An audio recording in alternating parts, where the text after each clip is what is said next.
Halo semua, perkenalkan nama saya Nadia Mutiara Putri Natasha dengan NPM 2451051006. Di sini saya akan mempresentasikan hasil review saya tentang kode etik profesi. Kode etik yaitu kumpulan norma, nilai, dan aturan secara tertulis yang disepakati bersama untuk mengatur tingkah laku, standar profesionalisme, dan pedoman moral atau etika seseorang dalam berorganisasi dan bekerja. Nah, ada beberapa peraturan atau undang-undang kode etik auditor intern pemerintah Indonesia. Yang pertama adalah PP nomor 42 tahun 2004 yang berisi pembinaan jiwa korps dan kode etik PNS. Yang kedua, PP nomor 60 tahun 2008 yang berisikan sistem pengendalian intern pemerintah. Yang ketiga, PP nomor 16 tahun 1994 yang berisikan jabatan fungsional PNS yang telah diubah dengan PP nomor 40 tahun 2010. Yang terakhir adalah ADART pasal 8 yang berisikan tugas Komite Standar Audit. Selanjutnya adalah tujuan diberikannya kode etik pada profesi audit. Yang pertama, untuk mendorong budaya etis dalam pengawasan intern pemerintahan. Jadi dengan adanya kode etik, auditor itu mampu memberikan pengawasan intern pemerintahan. Yang kedua adalah meningkatkan profesionalisme auditor. Jadi dengan adanya kode etik, auditor itu dipaksa harus bekerja secara profesional. Yang ketiga, mewujudkan auditor yang terpercaya dan transparan. Karena ketika auditor yang melakukan pengawasan sesuai dengan kode etik, berarti auditor tersebut adalah auditor yang terpercaya dan transparan.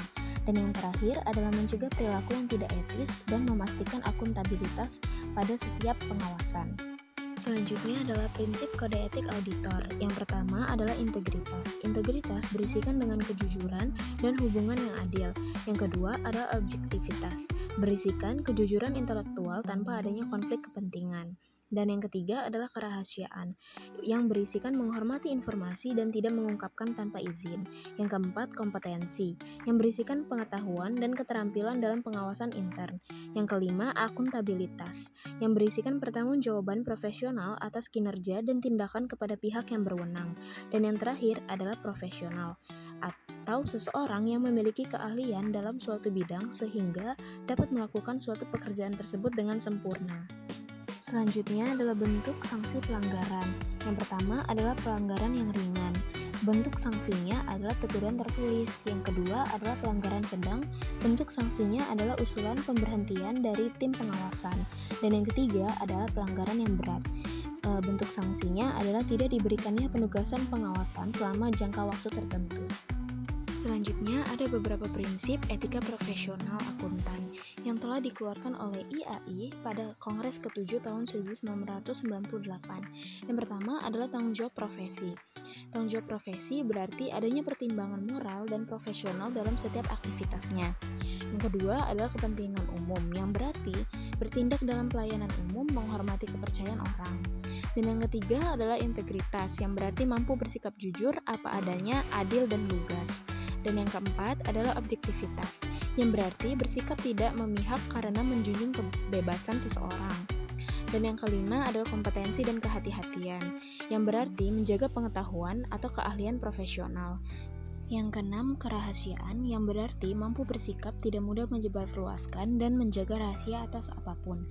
Yang ketujuh adalah perilaku profesional, yang berarti konsistensi pekerjaan dan reputasi profesi yang baik. Dan yang terakhir adalah standar teknis, yang berarti melaksanakan sikap profesionalisme sesuai dengan standar teknis yang relevan. Selanjutnya adalah hubungan sesama auditor dan auditan. Yang pertama adalah hubungan sesama auditor. Yang pertama, menggalang kerjasama yang sehat dan sinergis. Yang kedua, menumbuhkan rasa kebersamaan. Dan yang ketiga, saling mengingatkan, membimbing, dan mengoreksi perilaku. Selanjutnya adalah hubungan auditor dengan auditan. Yang pertama adalah menjaga penampilan sesuai tugas yang diberikan. Yang kedua adalah menjaga kerjasama dengan saling menghargai antar sesama. Dan yang ketiga, menghindari tindakan yang melanggar hukum atau etika profesi saat bertugas. Baik, sekian presentasi dari saya. Terima kasih.